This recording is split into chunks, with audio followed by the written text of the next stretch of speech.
Hello, all. I am Kelly M. Henson, and I wanted to talk or share something very interesting that I learned not recently, but I don't know, maybe in the past 2 years. And I just wanted to share this, and hopefully it'll help somebody, or, maybe if it's something that you have ever been through, going through, witnessed, experienced, maybe you can be a share or a benefit to someone else.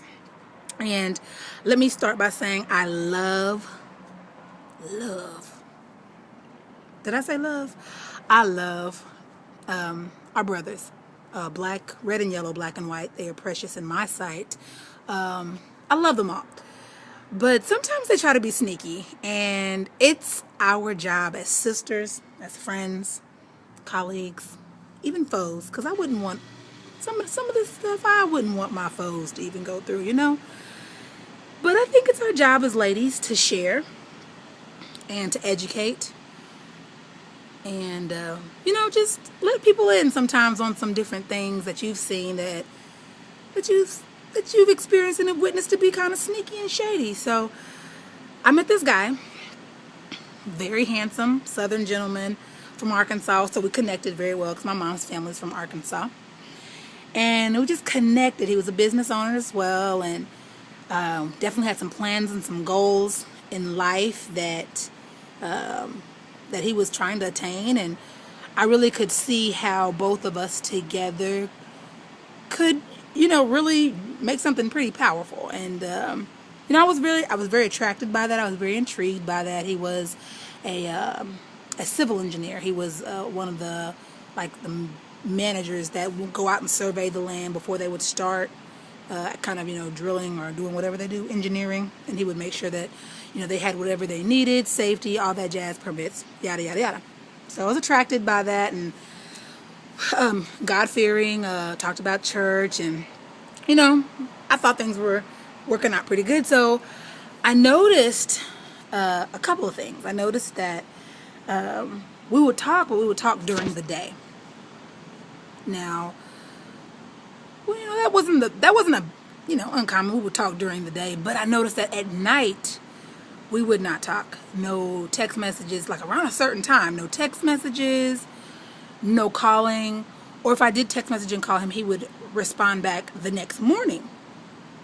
And you would think, okay, he's an engineer. He's got to get in bed. Didn't really think anything of it. At first, it took me a little while. It took me a couple of weeks here to kind of put things together. And so I'm just noticing, we're not getting the phone call back or until the next morning. And, I'm sorry I didn't hear my phone ring, or I was at church, or, we came up with some pretty good excuses here, of why I didn't get talked to that night, but the next morning, like an answering service, I would get responded back to. So anyway, I just kind of put some things together, okay? I put some things together. Ladies, I want to let you know that if you're experiencing that 9 to 5 love, like he's hollering at you from 8, while he's driving to work, and up until maybe 6 o'clock until, he's off work or till she gets home, let me tell you, it's a live-in situation. There's a she, there's another person, and it's a live-in situation. Think about it. You can't talk to me when you're at home because she's there. Thinking about it now, aren't you? Aha. Yeah. So, ladies, be looking out for that. It's very interesting. That's sneaky. And not only do I think it was a live-in situation, but I think she was probably tricking off and taking a lot of financial responsibility for that household. And so instead of you being honest, and I'm not going to say a man because that's belittling, and I don't want to ever do that, but instead of you being honest and being cowardly and sneaky and conniving and a list of other things, you would rather introduce someone else into the situation,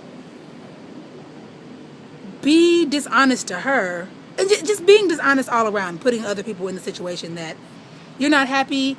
Be adult enough to get yourself out of that situation so that you can be free to go off and do other things. But sir, right now you're not free, and you're being dishonest, and it's not right. And you know, you get these questions about why women are so snappy and attitudinal or mistrusting and all that jazz. Well, you know, situations like this could cause someone to be like that. Not me. Not I'm not that person. It was I'm not saying that my time wasted was funny, but it was funny how you thought you could play me. That was funny. Like you just like underestimated the Holy Ghost. Did you realize you did that? You didn't realize you did that. Okay, that's okay. But you misunderestimated. That I think that's like a double negative. But you underestimated the Holy Ghost. And no, he wasn't gonna put me out there like that. So I actually text him and let him know, hey, you know, I'm not trying to come in the middle of a live-in situation. That's totally not my MO. So when you get your things settled, or actually you can't come back to me, you know, because I kind of know your scruples and you don't have much. But, you know, best wishes, because I'm not that person at all. So anyway, ladies, just kind of be on the lookout for that.